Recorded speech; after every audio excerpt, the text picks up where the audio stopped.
สวัสดีชาวโลก22พฤษภาคม69บ่าย3โมงในวันนี้บ่าย3โมงพูดภาษาโคราชบ้านเองมึงเด้อเหมือนเดิมเนี่ยเขาโฆษณาขายพระองค์เดิมสมเด็จพิมพ์คะแนนจิ๋วสวยไหมล่ะแกว่าสวยไหมฉันไม่มีอะไรขายฉันมีพระองค์นี้เนี่ยขายฉันก็เลยโฆษณาขายแต่พระองค์นี้เพราะว่าพระองค์นี้เป็นของมีราคาไงมีราคาสูงถ้าฉันขายได้ฉันก็จิร่ำรวยเป็นเศรษฐีใช่ไหมล่ะฉันขายไม่ได้ฉันก็จิบูชาอยู่ล่ำไปจนกว่าฉันจะมีโชคมีลาภเพราะว่าตามบันทึกเรื่องเล่าขานต่างๆเกี่ยวกับสมเด็จโตวัดระฆังนี่บันทึกไว้ว่าใครมีสมเด็จโตไว้ในครอบครองและบูชาคนนั้นจะร่ำรวยเป็นเศรษฐีอย่างต่ำกว่า100 ล้านหรือว่าเอาพระท่านไปขายไปจำหน่ายก็สิได้ราคาสูงนั่นดิฉันก็เลยหวังว่าฉันสิขายพระองค์นี้ได้ในราคา3.5 ล้านแล้วฉันก็สิร่ำรวยเป็นเศรษฐี3.5 ล้านนั่นดิแต่ว่าถ้าฉันขายไม่ได้ฉันก็สิบูชาอยู่ล่ำไปจนกว่าฉันสิร่ำรวยถูกลอตเตอรี่รางวัลที่1ใช่ไหมล่ะก็แค่นั้นแหละหลักการและเหตุผลทีนี้เรามาดูว่าเราใช้ชีวิตทุกวันนี้เรากราบเราไหว้พระแท้หรือไม่แท้เนาะพระแท้ไม่ใช่ว่าแท้ที่ว่าพระราคาแพงหรือว่าพระราคาถูกเด้แต่ว่าพระแท้เป็นพระแท้ที่พระสมเด็จหรือว่าพระอะไรต่างๆที่ปลุกเสกขึ้นมานี่เป็นพระที่มีพลังพุทธานุภาพที่ท่านสะสมมาเห็นไหมล่ะตามความเชื่อของเราชาวพุทธเราก็ต้องเชื่อตามนั้นเหมือนพระสมเด็จโตนี่ดิแห่งวัดระฆังน่ะมีประวัติบันทึกไว้หลายอย่างหลายคนนั่นดิถึงมีราคาแพงแต่ว่าแท้หรือไม่แท้นั่นก็ต้องมาดูกันเช่นทุกสิ่งอย่างในโลกนี้เป็นสสารใช่ไหมแม้กระทั่งตัวเราเมื่อมีอายุมากขึ้นมันก็ย่อมที่จะเสื่อมสลายใช่ไหมล่ะเสื่อมสลายหายไปหรือว่าเปลี่ยนแปลงทางกายภาพเพราะว่ามันเป็นสสารใช่ไหมล่ะเพราะนั้นอะไรก็ตามที่เป็นสสารมันก็ต้องมีการเปลี่ยนแปลงสภาพตามอายุและกาลเวลาของตัวเขาเองนั่นดิพระสมเด็จโตถึงมีอายุเกิน150 ปีอัพขึ้นไปนั่นก็จะต้องมีการเปลี่ยนแปลงทางกายภาพด้วยเช่นกันเพราะว่าอะไรเพราะว่าพระสมเด็จโตก็สร้างมาจากมวลสารที่เป็นสสารที่มีอยู่ในโลกนี้เหมือนกันจริงไหมถ้าจริงนั่นแหละคือหลักวิทยาศาสตร์ที่นี่150 ปีอัพแกดูการเปลี่ยนแปลงของสสารตรงไหนก็ต้องไปดูว่าวัตถุที่ใช้ในการสร้างมันเป็นอะไรแล้วเวลามันเปลี่ยนแปลงตามอายุมากอายุน้อยมันจะเปลี่ยนแปลงไปในลักษณะไหนก็แค่นั้นเองการดูพระสมเด็จของสมเด็จโตแห่งวัดระฆังเมื่อคุณเข้าใจมวลสารที่สมเด็จโตเอามาสร้างคุณก็จะเข้าใจว่าการเปลี่ยนแปลงสภาพของมวลสารที่เอามาสร้างนั้นก็ย่อมเป็นไปตามกาลเวลาใช่ไหมล่ะจบไหมแค่นี้จบไหมจบเนาะพระสมเด็จโตก็คือพระพุทธนั่งสมาธิบนฐาน3 ชั้นอยู่ในกรอบแก้วแค่นั้นเองแล้วก็เป็นสี่เหลี่ยมชิ้นฟักนั่นแหละคือพระของสมเด็จโตจริงไหมล่ะที่สมเด็จโตสร้างและเสกด้วยมือของท่านเองแล้วก็นำไปแจกจ่ายให้ญาติโยมด้วยมือของท่านเองเช่นกันจริงไหมจริงแค่นั้นแหละหลักการและเหตุผล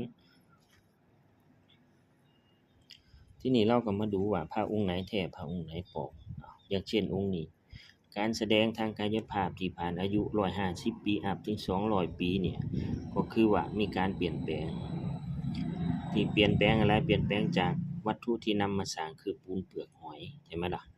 ปูนเปลือกหอยมีการเปลี่ยนแปลงยังไงวัสดุที่รวมกันสร้างเป็นเนื้อผ้าออกมามีอะไรก็มีธัญพืชมีปูนเปลือกหอยมีน้ำอ้อยเขียวน้ำผึ้งเห็นไหมล่ะมีมวลสารผ้าสุ่มโกผ้าอะไรที่สมเด็จโตเห็นว่ามีคุณค่าสำหรับท่านก็ตำแล้วก็บดแล้วก็ใส่ลงไป แค่นั้นแหละหลักการและเหตุผลส่วนวิธีทำเป็นการทำมือมันก็ต้องไม่เรียบร้อยเหมือนทำจากโรงงานก็แค่นั้นเองเส้นก็ยิบเบี้ยวบูดอย่างงี้แหละอืมงามไหมแกว่างามไหมงามดินี่เด้ของแท้แกหาให้ได้อย่างนี้เด้อฉันสิบอกเด้อถ้าแกหาได้อย่างนี้นั่นแหละแกกำลังบูชาพระสมเด็จโตแห่งวัดระฆังโคสิตารามนี่เด้200 ปีเด้อนี่แกเชื่อไหมนี่ดูการเปลี่ยนแปลงทางกายภาพถ้าแกได้มาส่องแล้วโอ้โฮมีครบหมดเลยมวลสารที่เขาพูดน่ะครบหมดทุกอย่างเลยไม่ว่าตะไบเงินตะไบทองพระสุ่มขอพระลีลาอืมปูนเปลือกหอยดิบปูนเปลือกหอยสุกก้านธูปผงเกสรดอกบัวเกสรดอกไม้ที่มาบูชาน้ำอ้อยเขียวน้ำผึ้งผสมปนเปลงไปตำแล้วก็นวดเป็นก้อนแล้วก็กดพิมพ์ผ้าออกมาแล้วก็มาตัดแล้วก็หลังกับปากก็แค่นั้นเองหลักการและเหตุผลง่ายไหมแกว่าง่ายไหมถ้าให้แกนึกถึงเรื่องการเปลี่ยนแปลงทางกายภาพของสสารตามหลักวิทยาศาสตร์แค่นี้แกก็สิหาพระแท้ได้ง่ายๆไม่ต้องไปเถียงกันมากเนาะงามดิฉันดูเมื่อไรฉันก็ว่างามดิพระฉันงวดนี้ฉันก็หวังว่าฉันสิถูกลอตเตอรี่รางวัลที่1เนี่ยจริงๆงวดที่แล้วก็ไม่ถูกตัวเดียวคือถูกเลข8ส่วนอีก5-6ตัวก็ไม่ถูกงวดนี้ก็น่าสิถูกมาจัก2ตัวไปงามไหมงามไหมงามไม่งามให้พวกแกดูเอาเองเด้อหาไหนได้แกหาไหนได้พระสมเด็จโตแห่งวัดระฆังบ้านนอกก็มีไม่ใช่มีแต่กรุงเทพใช่ไหมฉันเป็นคนบ้านนอกอยู่ตะเข็บชายแดนฉันก็มีพระสมเด็จโตแห่งวัดระฆังเหมือนกัน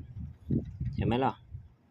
แต่จริงมันสิขายได้หรือไม่ได้น่ะมันก็อีกเรื่องหนึ่งแต่ว่าตอนนี้อยู่ในมือฉันแหละใครที่คิดว่าตัวเองมีกำลังมีศรัทธาแรงกล้านี่แหละสมเด็จโตแห่งวัดระฆังที่ทำจากบอกไม้ยุคแรกหลวงสิทธิการโยธารักษ์นี่แหละเด้อมวลสารผสมตัวผสมเป็นน้ำอ้อยเคี่ยวกับน้ำผึ้งไม่มีน้ำมันตั้งอิ๋วนั่นเขาเรียกว่าพระยุคต้นมาดูทางหลังตั่วแกดูทางหลังตั่วทางหลังนี่สวยงามแฮงแกร่งเนื้อนี่เป็นสีขาวคล้ายงาช้างพื้นผิวเป็นสีเหลืองที่เกิดจากข้างในขึ้นมาเกือบผิวพระเป็นสีเหลืองเหมือนดอกอะไรเหมือนดอกอะไรนะเขาเรียกจำไม่ได้แล้วดอกพิกุลนี่นั่นแหละมวลสารมีครบหมดทุกอย่างตามมวลสารที่สมเด็จโตสร้างงามจริงๆ3.5 ล้านไม่แพงเลยแกไปหาได้ในประเทศนี่หาไม่ได้ดอกแกไปดูเลยเด้อพระคะแนนจิ๋วของสมเด็จโตน่ะมีกี่องค์แกไปเปิดดูเลยในประเทศนี้มีกี่องค์แต่ที่แท้ๆอยู่กับฉันนี่แหละองค์หนึ่งใครที่อยากเอาไปทำเป็นหนังสือน่ะมีพระองค์นี้องค์เดียวน่ะหนังสือแกขายดีเลยดิแกเชื่อฉันไหมแกได้ทุนคืนแกได้กำไรด้วยเพราะว่าเป็นพระที่สวยงามไม่หักไม่บินไม่คดไม่งอไม่แตกไม่ร้านไม่ร้าวพระสมบูรณ์มาก200 ปีเห็นชัดๆเลย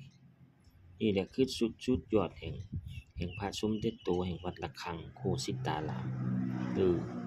เนาะ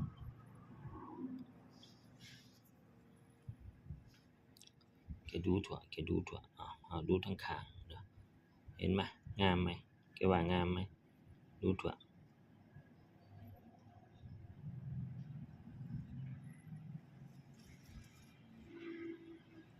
สุดยอดแห่งความงามเนี่ยสุดยอดแห่งปาฏิหาริย์นี่นะฉันก็ไม่คิดว่าฉันจะมีโอกาสได้ครอบครองพระสมเด็จโตแห่งวัดระฆังมวลสารครบมวลสารหนาแน่นซึ่งบ่งบอกว่าเป็นวัดระฆังที่สมเด็จโตเป็นคนสร้างและเสกด้วยตัวของท่านเองเพราะว่ามวลสารแน่นหนาตึ๊บดูตัวสวยไหมพิมพ์พระสวยไหมนี่ดิรีบตัดสินใจเด้อใครมาก่อนได้ก่อนมาหลังไม่ได้เพราะว่าขายไปแล้วเด้อ ถ้าว่าขายยังไม่ได้ก็อยู่กับฉันนี่แหละฉันสิโฆษณาจนกว่าสิขายได้ฉันสิโฆษณาจนกว่าฉันจะถูกรางวัลที่หนึ่งถ้าฉันถูกรางวัลที่หนึ่งแล้วฉันไม่ขายเด้ฉันสิบอกพวกแกไว้ก่อนเด้อถ้าฉันถูกรางวัลที่หนึ่งจากการบูชาพระสมเด็จองค์นี้ฉันสิไม่ขายเด้อฉันบอกไว้ก่อนเดี๋ยวสิหาว่าไม่บอกเพราะอะไรเพราะปาฏิหาริย์นั้นมีจริงไงถ้าปาฏิหาริย์ไม่มีจริงก็คงไม่มีบัญญัติไว้ในว่าคำว่าปาฏิหาริย์แปลว่าอะไรใช่ไหมล่ะเออนั่นแหละคือสิ่งที่เราต้องคิดและก็อ่านดูงามไหมแกว่างามไหมสุดยอดแห่งความงามก็คือสมเด็จโตแห่งวัดระฆังเอาบ่ายนี้ก็เท่านี้ก่อนเด้อสวัสดีครับ